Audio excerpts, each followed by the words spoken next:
Hi, we are POF Academy, your online training partner in becoming extraordinary and heroic professionals. We have been training and mentoring our professionals to speak in public confidently. We all know that giving out great presentation, be it to client, superior, or colleague, is crucial in our profession. As a professional, one of our biggest assets is to be always self-assured. And if you have a fear of public speaking, don't worry, we are here for you. Today, we are going to show you in 5 simple steps how to be self-assured and capture your audience in the first 5 minutes in any presentation that you will do. Since we all know that in our profession, every client expects us to be expert in giving out presentation.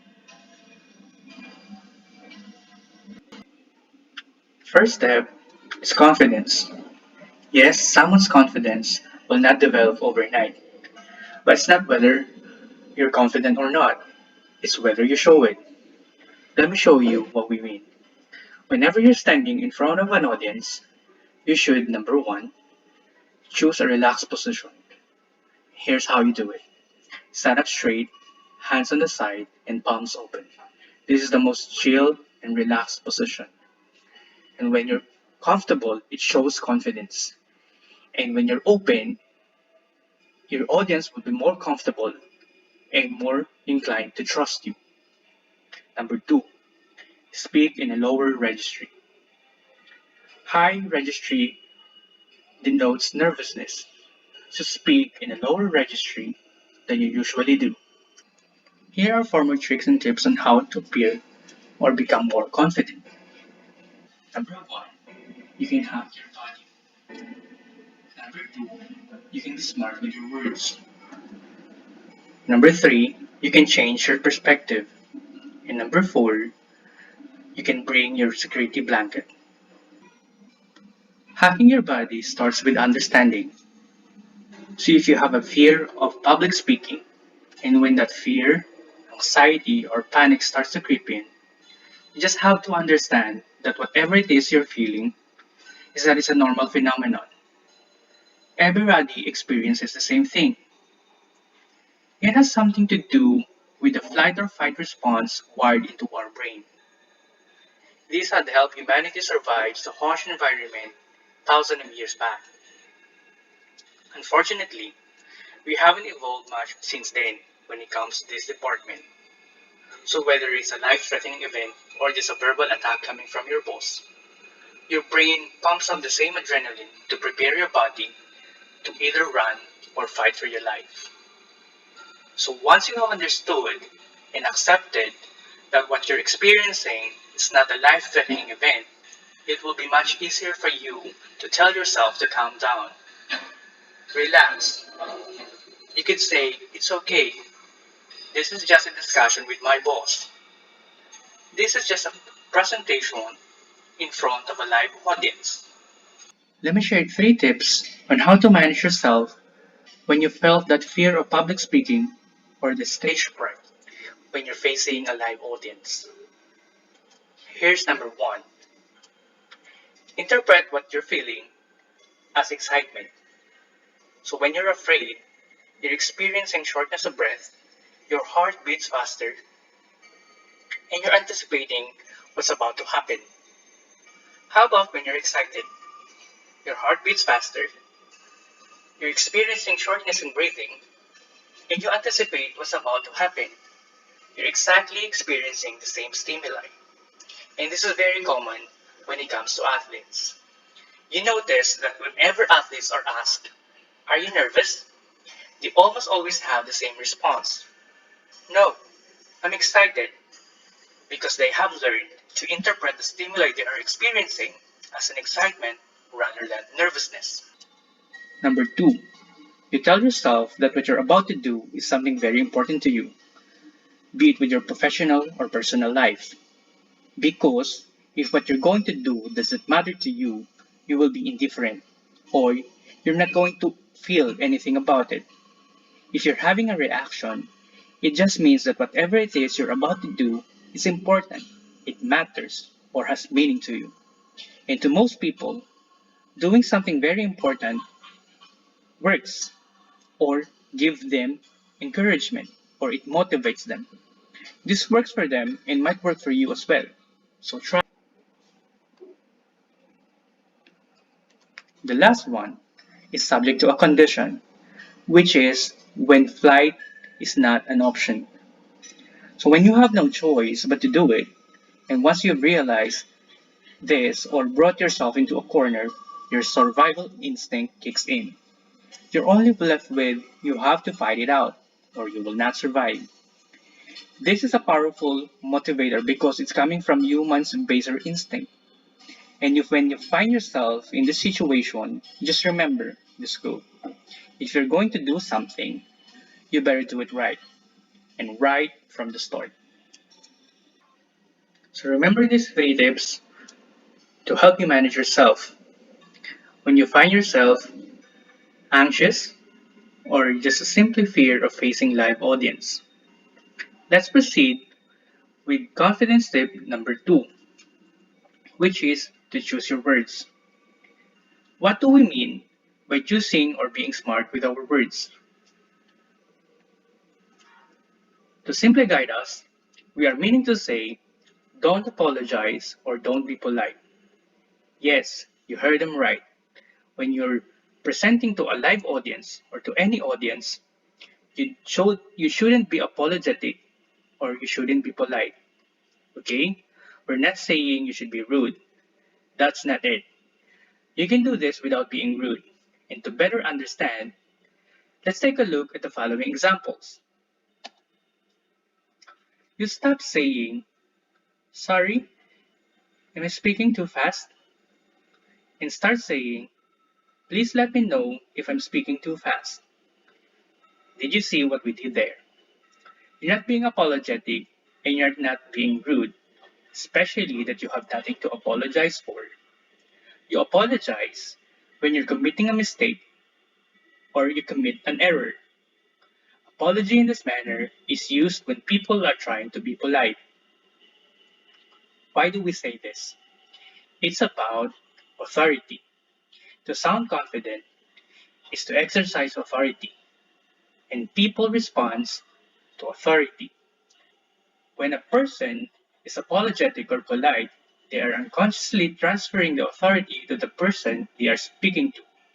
So, in a public speaking sense, the speaker transfers authority to his or her audience when she or he apologizes. And when this happens, the audience will stop listening to you. Let's take another example. I may be out of line here, but is it possible for me to share X? How can we improve on this? Yes, that is correct. What we do is we can just simply remove the red line or any word from up to the word but and just say, is it possible for me to share X? Or you can say, may I share X? Or you can say, may I recommend? In our trade, we call that or we call those words crutch words. These words doesn't add value to your narrative, or worse, it devalues it. Alright, let's proceed with confidence tip number 3, which is to change your perspective. What do we mean when we say to change your perspective? When we say change your perspective, we are referring on how you perceive yourself. If you have a fear of public speaking, or if you find it difficult to compose your thoughts in front of an audience, or you're just simply shy in general, you have to understand that this is just one of your qualities or characteristics. So we are saying, don't let this define your entire identity. Yes, while this trait of yours is true, you also have other qualities that can be true as well. To better understand, let me show you how we do it. What you do is you first acknowledge your trait and then you compensate with your other qualities. So here's what you do. You tell yourself, alright, I acknowledge that I am awkward and I find it a challenge to express myself. But I'm also really, really good at MS Word, MS Excel, or MS PowerPoint. Or if you're going to present, you tell your audience or yourself what you're good at. Or you just simply say, yes, I am awkward, but I'm also pretty or handsome. And telling yourself positive things helps you boost your confidence. A little change in perspective can change your entire reality. Alright, moving to our last confidence tip, which is bring your security blanket. So, what is a security blanket? The textbook definition is a comfort object, transitional object, or security blanket is an item used to provide psychological comfort, especially in unusual or unique situations. And when it comes to children, it's for like bedtime. So, a security blanket is like an item that makes you feel safe, or it gives you strength, or motivates you, like a lucky charm. It may be a pendant given by your mother, a rosary, or a stuffed toy. Whatever it may be for you, you can bring it to your presentation, and when you get disrupted, you blank out, you reach out or look for your lucky item until you compose and pull yourself together. A security blanket can be a person as well, someone who has your back, or even just a familiar face in the crowd. So before you start any presentation, you identify that person. And what you do is you remember where are they located or seated from the crowd. That person can be your failsafe for when any unfortunate or unexpected experiences like blacking out happens. So when that happens, you find that person, lock eyes with that person, or just start something like a conversation with them until you pull yourself together. And these are the 4 tricks and tips you can do to appear confident and maintain confidence at start or during a public speaking engagement like doing a presentation. Let's proceed with our next step to capture your audience, which is to give out your credentials.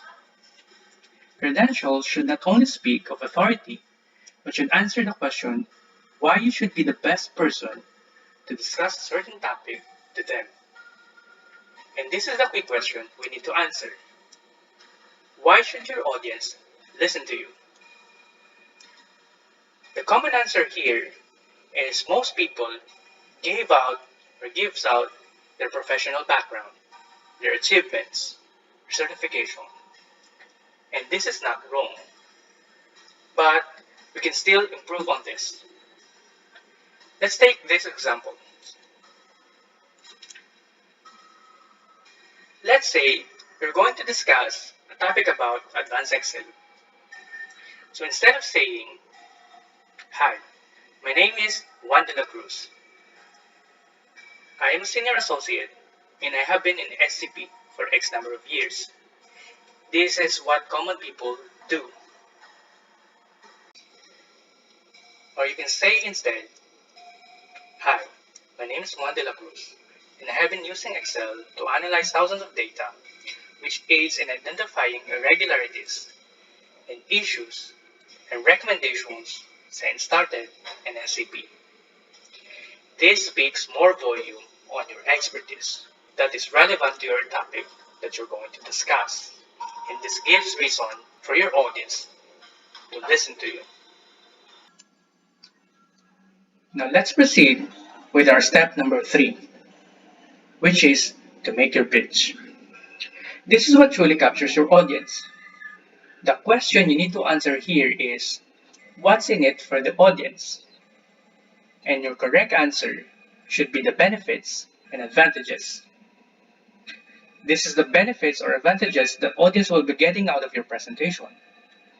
So before you present your what, which is outlined in your agenda, or what your audience will be getting, you should tell your audience first why would they want to get them.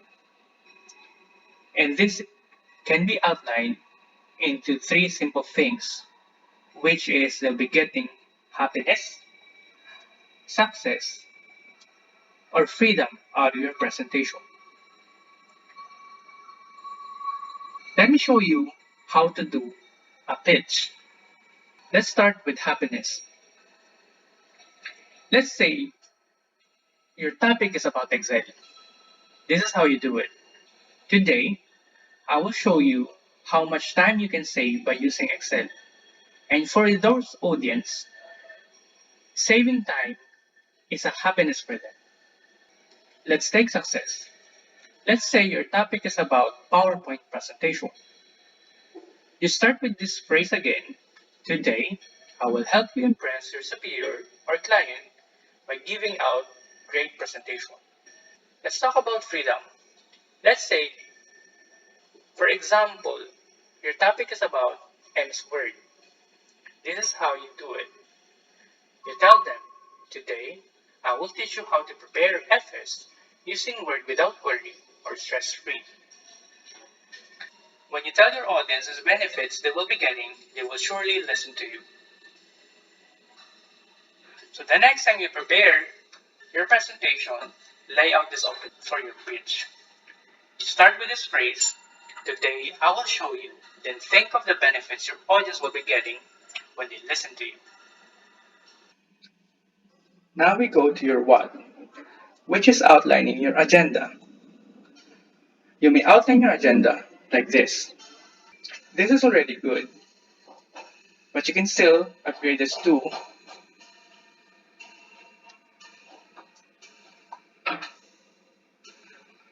in this next example, we just made it more palatable to your audience from a very technical agenda outline from the left to a more palatable or easy to digest outline on the right. Either way, when you're outlining an agenda, what you need to remember is to don't read your outline. Your audience are adult, they can read. Instead, what you do is allot them enough time to read on the agenda outline. And what you do is you summarize or simplify the takeaways on your presentation. You give or you paraphrase your outline agenda and tell it in a way that's more palatable to your audience. This is how I did it at the beginning of this presentation. Today, we are going to show you in 5 simple steps on how to be self-assured and capture your audience in the first 5 minutes in any presentation that you will do. You paraphrase the key takeaways of your audience on your presentation. And step 5 is to provide relevant or compelling data to support your message. The basic way to do this is to show a research or statistics that supports the importance of your topic, or the did you know or trivia sentence, for example.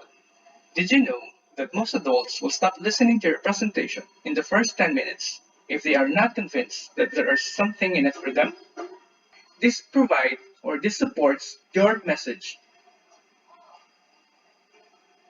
Here are a few more examples. We can use based on the statistics, based on research studies, or based on professional experiences. Let's start with established statistics. We can say, at the end of your agenda, you can say, did you know that 10 out of 10 clients expect us to be experts on MS Office tools, such as Word? Let's check out research studies. Did you know, based on research, most adults will stop listening to your presentation when the first 10 minutes if they are not convinced there is something in it for them? Or you can just say, we all know that all our clients expect us to be expert in Excel, given that we are in professional services. And there you have the 5 simple steps to be self-assured and capture your audience in any presentation. Let me give you the recap of 5 steps to become self-assured and to capture your audience. Number 1, confidence. Number 2, credentials. Number 3, pitch. Number 4, agenda. And number 5, credible statement. Now, let me show you how powerful these 5 steps are in action. Hi, we are POF Academy. your online training partner in becoming extraordinary and heroic professionals. We have been training and mentoring our professionals to speak in public confidently. We all know that giving out great presentation, be it to client, superior, or colleague, is crucial in our profession. As a professional, one of our biggest assets is to be always self-assured. And if you have fear of public speaking, don't worry, we are here for you. And here's how we're going to do it. We're going to show you in 5 simple steps how to be self-assured and capture your audience in the first 5 minutes in any presentation that you will do. Since we all know that in our profession, every client expects us to be expert in giving out presentation. Again, we are POF Academy, your online training partner in becoming extraordinary and heroic professionals. For more training, visit us at https://page.pofsys.com. Thank you.